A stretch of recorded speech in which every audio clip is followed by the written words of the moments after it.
ലോക്സഭാ തെരഞ്ഞെടുപ്പ് പരാജയം ചർച്ചയാകുന്ന CPM സംസ്ഥാന സെക്രട്ടേറിയറ്റ് ഇന്നും തുടരും. തോൽവിക്ക് കാരണം പാർട്ടി വോട്ടുകളെ ചോർച്ചയെന്ന് ഇന്നലെ സെക്രട്ടേറിയറ്റ് വിലയിരുത്തിയിരുന്നു. വൻതോതിൽ വോട്ട് ചോർന്ന ഇടങ്ങളിൽ അന്വേഷണ കമ്മീഷൻ നിയമിച്ചു. പത്തനംതിട്ട അടക്കമുള്ള സ്ഥലങ്ങളിൽ കമ്മീഷൻ നിയോഗിച്ചേക്കുമെന്നാണ് നമുക്കിപ്പോൾ ലഭിക്കുന്ന വിവരം. VA ഗിരീഷ് വിശദാംശങ്ങളുമായി തിരുവനന്തപുരത്ത് നിന്ന് ചേരുന്നു. ഗിരീഷ്, ഗുഡ് മോർണിംഗ്, പറയൂ.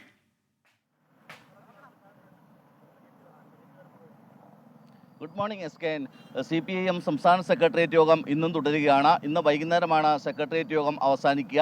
ഇതിനുശേഷം 3 ദിവസം നീണ്ടു നിൽക്കുന്ന സംസ്ഥാന സമിതി യോഗം ചേരും. ഈ സംസ്ഥാന നേതൃയോഗങ്ങളുടെ ഏറ്റവും പ്രധാനപ്പെട്ട അജണ്ട തന്നെ ലോക്സഭാ തെരഞ്ഞെടുപ്പുമായി ബന്ധപ്പെട്ട പരാജയ കാരണം പരിശോധിക്കുക എന്നുള്ളതാണ്. ഇന്നലെ ചേർന്ന സെക്രട്ടേറിയറ്റ് യോഗത്തിലാണ് ചില ഗുരുതരമായ ചില വിമർശനങ്ങളും അതോടൊപ്പം തന്നെ ഗൗരവമുള്ള ചില കണ്ടെത്തലുകളും പാർട്ടിയുടെ ഭാഗത്തു നിന്നുണ്ടായത്.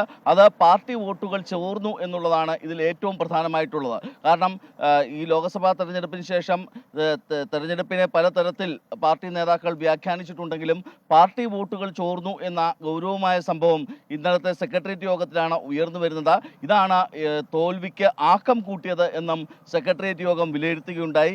എന്തുകൊണ്ട് പാർട്ടി വോട്ടുകൾ ഇത്തരത്തിൽ ചോർന്നു എന്നത് സംബന്ധിച്ച മേഖല തിരിച്ചുള്ള ഒരു അന്വേഷണവും പരിശോധനയും നടത്താനും ഇപ്പോൾ CPIM തീരുമാനിച്ചിട്ടുണ്ട്.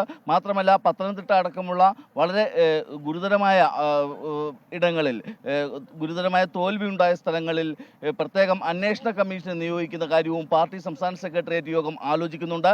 ഇന്ന് ചേരുന്ന സംസ്ഥാന സെക്രട്ടേറിയറ്റ് യോഗത്തിലായിരിക്കും ഇത് സംബന്ധിച്ച അന്തിമമായ തീരുമാനം ഉണ്ടാകുക.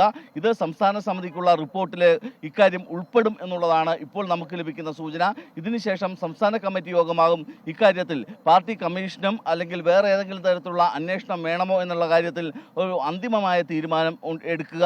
ഏതായാലും ചിലയിടങ്ങളിൽ ചിലർക്കെതിരെ പാർട്ടി ഈ തെരഞ്ഞെടുപ്പിൽ പ്രവർത്തിക്കാതിരുന്നവർക്കെതിരെയുള്ള ചില നടപടികൾക്കും സംസ്ഥാന സെക്രട്ടേറിയറ്റ് തീരുമാനമെടുക്കും അല്ലെങ്കിൽ സംസ്ഥാന കമ്മിറ്റിക്ക് ശുപാർശ ചെയ്യും എന്ന വിവരം കൂടിയുണ്ട്.